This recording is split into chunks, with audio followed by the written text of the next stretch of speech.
Hello. Onam കഴിഞ്ഞ് കുറച്ച് ദിവസമായി, കുറച്ചധികം ദിവസമായിട്ടുണ്ട്. പക്ഷേ എനിക്ക് ചില സാങ്കേതിക തകരാറുകൾ കാരണം വീഡിയോ എഡിറ്റ് ചെയ്യാനൊരു ഗ്യാപ്പ് കിട്ടിയില്ല. വീഡിയോ എഡിറ്റിംഗ് എന്നൊക്കെ പറയുമ്പോൾ മാരക എഡിറ്റിംഗ് ഒന്നുമല്ല എനിക്കറിയാം. പക്ഷെ എന്നാലും ഇതിനായിട്ട് ഒന്ന് ഇരിക്കണമല്ലോ, അതിനുള്ളൊരു ഗ്യാപ്പ് കിട്ടിയിട്ടുണ്ടായിരുന്നില്ല. പക്ഷേ എനിക്ക് ഈ വീഡിയോ ചെയ്യണം എന്നല്ല ആഗ്രഹം ഉണ്ടായിരുന്നു. അതുകൊണ്ടാണ് കുറച്ച് വൈകിയത്. ഓക്കെ, അപ്പോൾ ബേസിക്കലി ഈ ഓണം, തിരുവോണം എന്ന് പറയുമ്പോൾ നമുക്ക് ലീവ് കിട്ടി.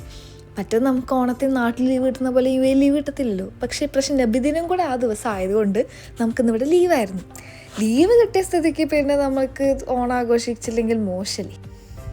അങ്ങനെ രാവിലെ എണീറ്റ് കുളിച്ച് റെഡിയായി നമ്മൾ പോകുന്നത് ബർദുബായിലുള്ള ശ്രീകൃഷ്ണ ടെമ്പിളിലാണ്. അങ്ങനെ നമ്മൾ അവിടെ എത്തി വണ്ടിയൊക്കെ പാർക്ക് ചെയ്യാൻ നേരം കണ്ടൊരു പള്ളിയാണ് ഇത്. നല്ല ഭംഗിയുണ്ടായിരുന്നു അതിൻ്റെ വാൾ പെയിൻറ്റിങ്സൊക്കെ കാണാൻ. അങ്ങനെ വണ്ടി നമ്മൾ പാർക്ക് ചെയ്ത് ഇനി നമ്മൾ നേരെ അമ്പലത്തിൻ്റെ അടുക്ക് നടക്കുകയാണ്. അപ്പം ഈ ഒരു ഏരിയ ആക്ച്വലി ഭയങ്കര ഭംഗിയുള്ള സ്ഥലമാണ് കേട്ടോ. പിന്നെ ഇപ്പം നിങ്ങൾക്ക് തന്നെ കാണാൻ പറ്റും, എന്തോരം ആൾക്കാരെ ഫുൾ മുണ്ടും ഷർട്ടും സാരിയും പട്ടുപാവാടിയും എല്ലാവരും ഫുൾ ഒരു ട്രഡീഷണൽ അറ്റയറിൽ രാവിലെ എത്തിയിട്ടുണ്ട്. ഇതിപ്പോൾ കേരളമാണോ ദുബായ് ആണോ എന്നൊക്കെ കൺഫ്യൂഷനായി പോകും. ഈ നടന്ന് പോകുന്ന വഴിയുടെ രണ്ട് സൈഡിലും ഫുള്ള് കടകളാണ്. ഇങ്ങനെ ഈ തുണികളുടെയും പിന്നെ പെർഫ്യൂംസിൻ്റെയും സ്പൈസസും പിന്നെ ഈ പൂജ ഐറ്റംസും അങ്ങനെ എല്ലാത്തിൻ്റെയും കുറേ കടകളൊക്കെ ഉണ്ട്. ഇപ്പോൾ രാവിലെ ആയതുകൊണ്ട് തന്നെ അടച്ചിട്ടിരിക്കുക, ചിലതൊക്കെ തുറക്കാൻ തുടങ്ങിയിട്ടുണ്ട്. അങ്ങനെ നമ്മൾ നടന്ന് അമ്പലത്തിൻ്റെ അവിടെ എത്തിയപ്പോൾ ശരിക്കും പറഞ്ഞാൽ ഞെട്ടിപ്പോയി. ഞാൻ മുന്നേ ഇങ്ങോട്ട് വന്നിട്ടുണ്ട്, പക്ഷേ ഇത്രയും ക്യൂ ഞാൻ സത്യം പറഞ്ഞാൽ ആദ്യമായിട്ടാണ് കാണുന്നത്. ഞാൻ നേരത്തെ പറഞ്ഞ പോലെ നിറച്ച ആൾക്കാർ, കുറേ ആൾക്കാർ. അപ്പം അത് നമുക്കിങ്ങനെ, ഞാൻ പറഞ്ഞില്ലേ കേരളത്തിലാണോ ദുബായിലാണോ എന്ന് നമുക്ക് കൺഫ്യൂഷൻ ആയപ്പോൾ അങ്ങനെ നമ്മൾ കുറേ നേരം ഇങ്ങനെ ആലോചിച്ചു, ഈ ക്യൂവിൽ കയറി കഴിഞ്ഞാൽ എപ്പോൾ ഇതിന് പുറത്തേക്ക് ഇറങ്ങാൻ പറ്റുമെന്ന് നമുക്കറിയില്ല. കാരണം നമ്മൾ ഉച്ചയ്ക്ക് സദ്യ കഴിക്കാനൊക്കെ ഓൾറെഡി ബുക്ക് ചെയ്തിട്ടാണ് വെച്ചിരിക്കുന്നത്.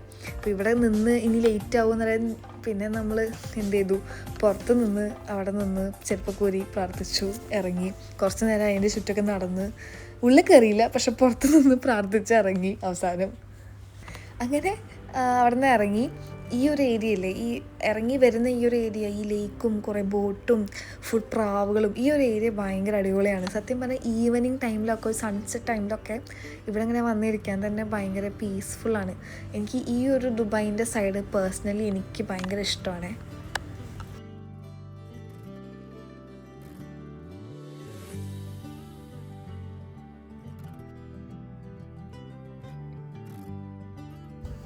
അങ്ങനെ നമ്മൾ പതുക്കെ അവിടെ നിന്ന് ഇറങ്ങി. ഇനി അടുത്ത ലക്ഷ്യം എന്ന് പറയുന്നത് എന്തെങ്കിലും കഴിക്കണം. കാരണം നമ്മൾ രാവിലെ ഇറങ്ങിയതാണ്, ഒന്നും കഴിച്ചിട്ടില്ല. പക്ഷെ നമ്മൾ ഉച്ചയ്ക്ക് സദ്യ കഴിക്കാൻ ഓൾറെഡി ബുക്ക് ചെയ്തിട്ടുണ്ട്. അതുകൊണ്ട് തന്നെ അങ്ങനെ ഹെവി ആയിട്ട് രാവിലത്തെ ബ്രേക്ക്ഫാസ്റ്റ് കഴിക്കാനും പറ്റില്ല.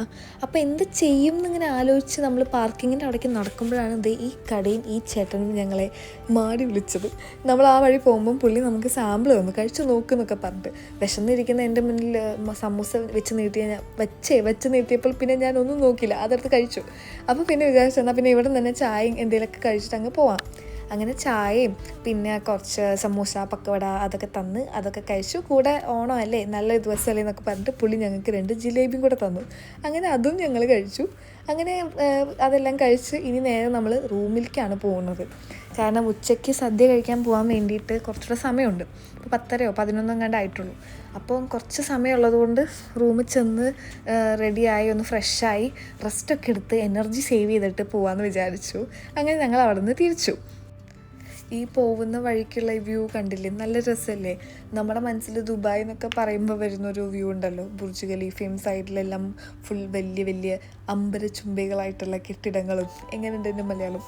ഓക്കെ, അങ്ങനെ ആ ഒരു വ്യൂ ആണ്, നല്ല രസമാണ്. അങ്ങനെ നമ്മൾ ഈ വഴി നേരെ ഇനി റൂമിലോട്ടാണ് പോകുന്നത്. ഇനി ഉച്ചയ്ക്കാണ് നമ്മൾ, കാരണം വെയിലാണല്ലോ, ഒരുപാട് പുറത്തിറങ്ങി നടക്കാൻ പറ്റില്ല. അങ്ങനെ ഉച്ചയ്ക്കാണ് നമ്മൾ അടുത്ത് ഇറങ്ങാൻ പോണത്.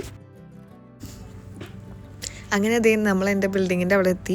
ഇനി റൂമിലൊക്കെ ചെന്ന് കുറച്ച് കഴിഞ്ഞിട്ട് സദ്യ കഴിക്കാൻ ഇറങ്ങുന്നുള്ളൂ. സദ്യ കഴിക്കാൻ നമ്മൾ കരാമയിലാണേ പോകുന്നത്. നമ്മൾ അവിടെ ഒരു 3-4 ദിവസം മുന്നേ തന്നെ ആ കടയിൽ വിളിച്ച് ബുക്ക് ചെയ്തിട്ടുണ്ടായിരുന്നു. പിന്നെ നമ്മളവിടെ എത്തി കുറച്ച് നേരം ഒന്ന് വെയിറ്റ് ചെയ്തു. ബട്ട് സ്റ്റിൽ ആ വെയിറ്റ് വരെ നമുക്ക് വേർത്തിട്ടായിരുന്നു. കാരണം അത്രയും വിഭവസമൃദ്ധമായിട്ടുള്ള രുചികരമായിട്ടുള്ള സദ്യയായിരുന്നു. ശരിക്കും എനിക്ക് നല്ല ഇഷ്ടപ്പെട്ടു, നല്ല ടേസ്റ്റ് ഉണ്ടായിരുന്നു എല്ലാം.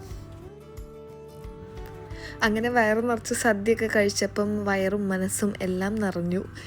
ഇനി അടുത്തത് എന്താ, ആഘോഷവേളകൾ കൂടുതൽ ആരാധകരമാക്കാൻ നമ്മളൊരു സിനിമയ്ക്ക് പോകാമെന്ന് വിചാരിച്ചു. അങ്ങനെ നമ്മൾ ലോകയ്ക്കാണ് പോകുന്നത്. എനിക്ക് സത്യം പറഞ്ഞാൽ ഈ സിനിമ റിലീസായ അന്ന് തൊട്ടേ കാണണമെന്ന് ഭയങ്കര ആഗ്രഹം ഉണ്ടായിരുന്നു. പിന്നെ ഇപ്പോൾ എന്തായാലും ഓണത്തിന് അങ്ങ് കാണാമെന്ന് വിചാരിച്ചു. ഈ ഒരു പോകുന്ന വഴിക്കുള്ള ഈ പാലം കണ്ടോ, ഇതാണ് ഇൻഫിനിറ്റി ബ്രിഡ്ജ്. ഇതിൻ്റെ ഈ ഒരു സ്ട്രീറ്റ് ലൈറ്റ് വരെ അതേ ഒരു പാറ്റേണിലാണ്. നല്ല രസമാണ് ഇത് കാണാൻ.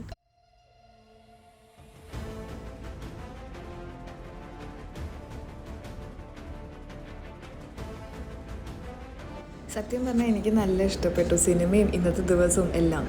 ഒരു വലിയ ഓണാഘോഷം ഒന്നല്ലായിരുന്നു, പക്ഷെ എന്നാലും എന്തോ നല്ല സന്തോഷം തോന്നി. അപ്പം ഇങ്ങനെയാണ് ഞാൻ എൻ്റെ ഓണം സെലിബ്രേറ്റ് ചെയ്തത്. അത്രേ ഉള്ളൂ. Thank you.